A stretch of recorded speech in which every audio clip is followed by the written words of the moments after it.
سلامونه درنښت او پیرزوینې تمه ده چې ټول به روغ جوړ خوښ او خوشحاله اوسئ. دا چې زموږ هیواد افغانستان زیات شمیر طبیعي سیمې لري او داسې سیمې دي چې واقعا په لیدلو او سفر کولو باندې ارزي.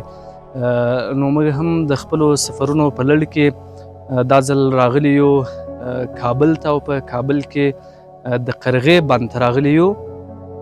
هغه سیمه چې کیدای سي تاسو یې نوم اورېدلی وي، یا هم کیدای سي همدا سیمه تاسو له نږدې څخه لیدلې وي. واقعا ډېره په زړه پورې طبیعي منظره لري او د همدې سیمې د دې ځای د اوسیدونکو په وینا په سلګونو سیلانیان همدې سیمې ته راځي او له دې ښایسته طبیعت څخه لیدنه کوي. که تاسو غواړئ چې د قرغې د بند په زړه پورې نورې سیمې هم راسره ننداره کوي او ویې ګورئ، راسره اوسئ او دا ویډیو له موږ سره تر وروستنیو شیبو وګورئ.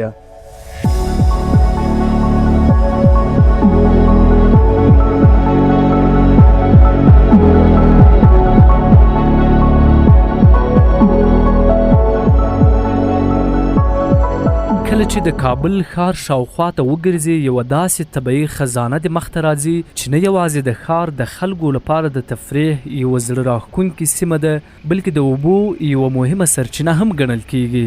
دا خزانه قرغه بند نومیږي، یوه ارامه او ښکلې سیمه چې د پغمان غرونو په لمن کې پرته ده. له زړه پورې منظرو، ښکلو شنو ساحو او له اوبو ډک بند سره هر کتونکی جذبوي. قرغه بند د جوړېدو لومړنۍ موخه د کابل ښار لپاره د کرنې، څښاک اوبو او خړوبونې یوه پایداره سرچینه جوړول وو.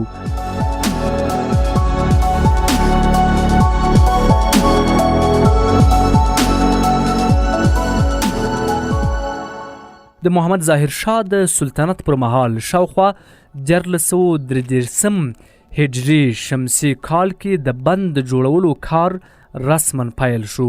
دا پروژه د افغان انجینرانو او نړیوالو سلاکارانو په مرسته بشپړه شوه.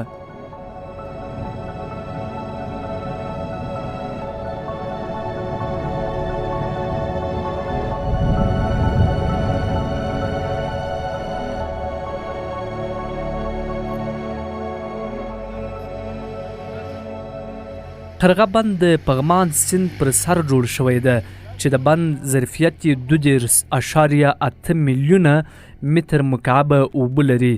د بند لوړوالی نږدې 10 متره دی او د اوبو ساحه یې شاوخوا 1.85 کیلومتره اوږده ده.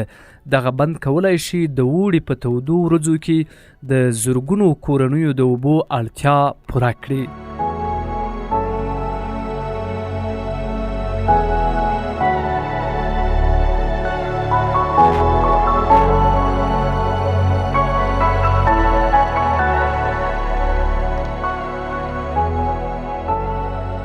د قرغه بند له اوبو څخه د کابل ګڼې سیمې ګټه اخلي. د کابل پوهنتون د بادام باغ سیمه، د افغان سرې میاشتې مرکز او نورې دولتي ادارې ترې مستقیمه استفاده کوي. سربیره پر دې د کابل ښار د څښاک اوبو یوه پروژه هم پیل شوې چې د قرغې بند څخه پاکې اوبو باغ بالا ته انتقالوي، څو زرګونه کورنۍ ترې برخمنې شي.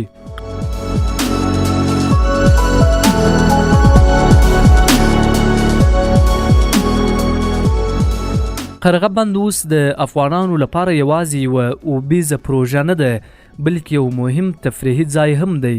خلک دلته کښتۍ چلوي، کبان نیسي او د آرامې فضا له خوندونو برخمن کیږي. دا ځای په ځانګړې توګه د جمعې په ورځ او رخصتیو پر مهال له مینوالو ډکې وي.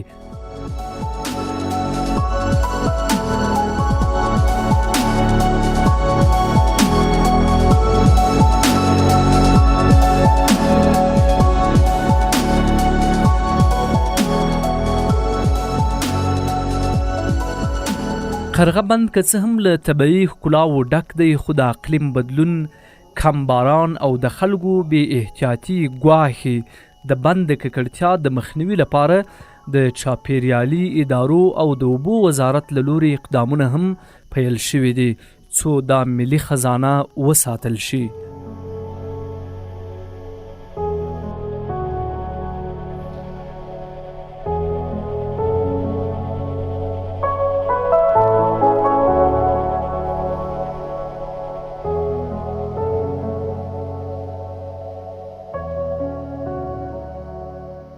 قرغه یوازې د اوبو یو بند نه دی، دا د کابل د خلکو لپاره د ژوند، تفریح او طبیعت یوه بشپړه نمونه ده.